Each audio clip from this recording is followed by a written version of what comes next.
Welcome back to the deep dive. If you're a Pisces or Pisces rising, wow, you've probably felt like you spent last month just trying to stay afloat after those September eclipses. Oh, absolutely. It was intense. Yeah, it was really chaotic. But the good news is that October 2025 feels like, well, the place where things start to settle down a bit, the current stabilizes, and you can actually start building forward. That's exactly right. And our mission today really is to lay out a kind of blueprint for navigating these pretty major planetary shifts that are happening. We're shifting, from just reacting to actually taking committed action. Okay. This whole month really pivots on some heavy hitters returning to your sign, Pisces, and they're really forcing you to draw some crucial boundaries, figure out your identity, and maybe stabilize your financial picture too. Right, getting grounded. Okay, let's start right there with your rulers and your core self, your self-expression. We still have Jupiter, your traditional ruler, pushing ahead direct through your fifth house. That's creativity, joy, dating. The engine's still running strong. Yeah, it absolutely is. It's pure, expansive fun.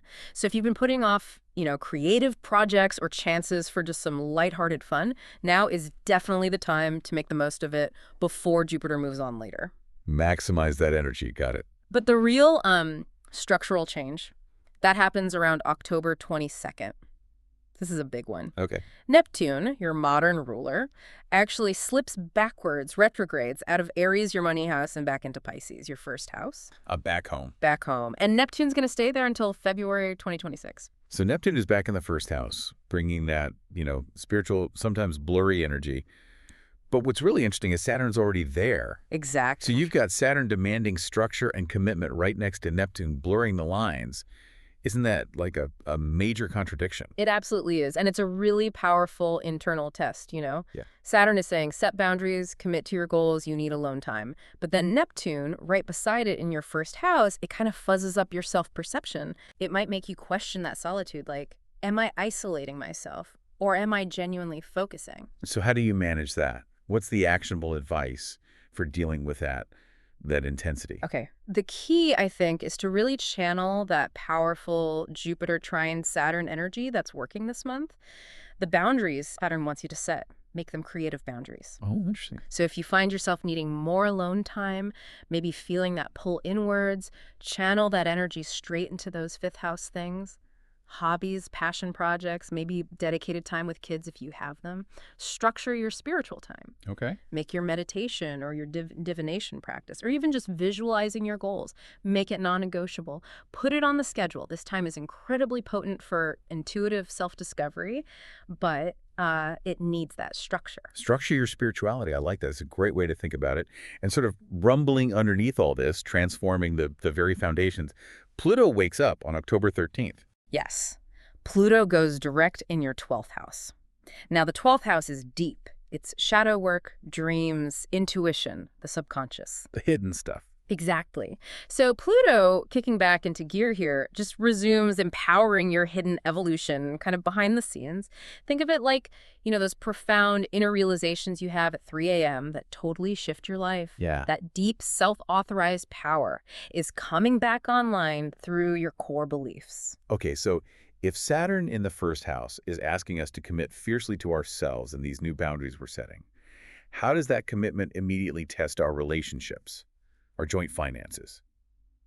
Because right at the start of the month, October 1st, there's tension. Though there is, straight away. Mercury starts off in Libra, in your 8th house, that's joint assets, shared intimacy, other people's money, and immediately squares Jupiter back in your 5th house. Okay, so 8th house seriousness versus 5th house fun. Pretty much. Your urge for joyful spending, creative expansion, maybe even dating fun, it collides with, say, a partner's need for financial scrutiny or deeper talks. Right, so this could easily show up as tense conversations about kids, maybe investments or budgeting issues around home and family, things like child support or negotiating settlements. Precisely. And you really need to be cautious about being overly idealistic, maybe too optimistic with trading or investing right at the start of the month. That kind of lack of clarity. Well, it leads straight into a major relationship cleanse around October 4th. Okay, what happens then? Venus conjuncts the South Node in Virgo in your 7th house of partnerships. Ooh, South Node conjunctions usually feel like letting go of something significant. Old baggage. It is purely about clearing out old relationship karma. Releasing those codependent patterns, maybe the need you have to be attached just for comfort's sake. Right. This could literally manifest as a relationship ending or leaving your life, or it might just feel like emotional distance growing between you and someone. And because Venus also rules other people's money, that eighth house connection there could be themes around separating assets, too. And interestingly, don't be surprised if people from your past pop up around this time. Old patterns might try to reassert themselves during this shakeup. Okay, so that clear out really sets the stage for a major challenge date on October 11th. That's when Venus in the 7th house opposes Saturn back in your 1st house. If we're already releasing old relationship stuff, won't that opposition feel incredibly isolating? That isolation, that feeling, that's actually the pressure point you need to lean into. Really? Yeah. This is the direct confrontation. Your personal duties, your new commitment to yourself, your boundaries, that's Saturn in the 1st, versus the demands, the expectations, the desires of others, that's Venus in the 7th. Okay. You might genuinely feel the need to reject someone's advances or experience like a deep distance in a relationship. This opposition can also spark disagreements over signing things, marriage docs, financial agreements, ownership papers. The ultimate goal here, though, isn't just isolation. It's achieving better balanced partnerships by putting your new 1st house boundaries first. You have to commit to yourself to relate in a healthier way. Okay, that makes sense. Let's shift gears a bit and talk about money specifically. We hit a pretty deep financial and philosophical shift mid-month. October 6th looks huge. A full moon in Aries hitting your 2nd house. Personal income, resources, self-esteem. Yes, a full moon in the 2nd house nearly always brings some kind of major money event to a head. It could be a check arriving, a big payment becoming due, or maybe making a significant purchase. And this isn't out of the blue, right? This connects back to the spring. Exactly. This sunset was really seeded back during that solar eclipse in spring 2025, which put a spotlight on your financial independence and maybe setting some budgeting goals. Now it's culminating. And where might this money be going? Because Mars, the ruler of Aries, is traveling through the 9th house, travel, education, legal stuff. That's often the case. That money might be earmarked for a big trip, signing up for a course, maybe advertising if you have a business, or paying for a legal consultation. Okay. And interestingly, on the very same day, the 6th, Mercury moves into Scorpio, putting communication squarely in that 9th house too. So your mind shifts toward deepening your beliefs, planning long-distance travel, maybe talking to that lawyer. Scorpio energy here is actually quite helpful for Pisces. It helps you get to the real depth of a subject. All right, but here comes the catch, doesn't it? Yeah. Just a week later, October 13th, Venus moves into Libra, your 8th house. That sounds like it should be great for intimacy, healing shared stuff, maybe therapy? On the surface, yes. Venus in the 8th is usually fantastic for harmonizing shared bonds, improving intimacy, even engaging in psychological talk therapy connects well. But immediately, Venus opposes Neptune back in your 1st house. So if we're talking about financial commitments, relationship commitments, 8th house themes, that Neptune opposition means we have to view everything through like a fog filter. Ugh. The Neptune haze again. So the proposal sounds amazing. The investment deal looks incredible. The trip plan seems perfect. The financial arrangement sounds too good to be true. Exactly. It probably is, or at least it's not grounded in reality just yet. Someone might be asking for a financial or maybe an emotional sacrifice from you, or the details are just really fuzzy and unclear. So, caution advised. Definitely. Avoid making major commitments, buying cars, booking expensive non-refundable trips, signing legal documents under that Neptunian haze. Then, just a few days later, the Sun in that same 8th house squares Jupiter on the 16th, which further amplifies the risk-taking urge. Okay. So the advice for mid-month is pretty simple. Keep things light, especially in dating, gambling, or speculative investments. Balance that desire for depth and intimacy with the need for playfulness, but don't overcommit. Okay, keep it light mid-month. Got it. Moving towards the final week then, we hit the pre-shadow phase for the next Mercury retrograde. October 20th, Mercury conjuncts Mars in Scorpio, back in that 9th house. Yeah, the Mercury pre-shadow officially begins here. This conjunction can mean sudden travel plans popping up, maybe a really quick start to a new course of study, or potentially a confrontation with a teacher, mentor, or someone abroad. And because Mercury rules both your relationships, 7th house, and your home, 4th house, this quick communication, this sudden 9th house energy, it might involve traveling away from a relationship or home situation to get clarity before making a bigger decision later. Just be cautious about rushing into binding legal things now. Okay, heads up for impulsive 9th house stuff.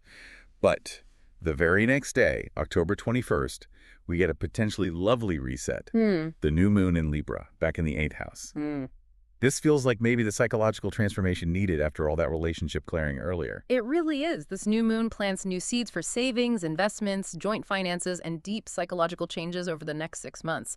And since Venus, Libra's ruler, is right there in the 8th house too, this transformation can actually happen quite softly.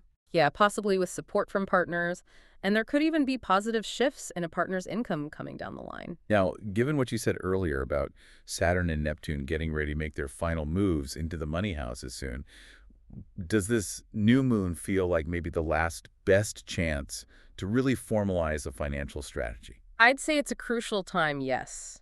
A really important window to map out your investing plans, your budgeting, how you're tackling debt, maybe refinancing something before those heavier, longer-term influences of Saturn and Neptune permanently shift the financial landscape for you. Commit to your plan now. Okay, solid advice. That brings us to the career and home front right towards the end of the month. That 10th house and 4th house tension you mentioned. On October 29th, Mercury moves into Sagittarius, your 10th house of career and public reputation. Yes, this is generally an excellent boost for professional communication. Think meetings, interviews, making announcements, expanding your career ideas. Good for creative types, too. Especially good if you're an artist, performer, or even a parent putting yourself out there more because Jupiter is still giving energy from that creative 5th house. But No, there's always a but. here it comes. Immediately, Mercury opposes Uranus, which is in Gemini, your 4th house of home, family, roots, living situation. Ah, okay. So that's the tension, especially for early degree Pisces. Your big career ambitions or announcements suddenly hit an unexpected wall because of changes on the home front. Exactly right. This can spark sudden family news or career surprises that are linked.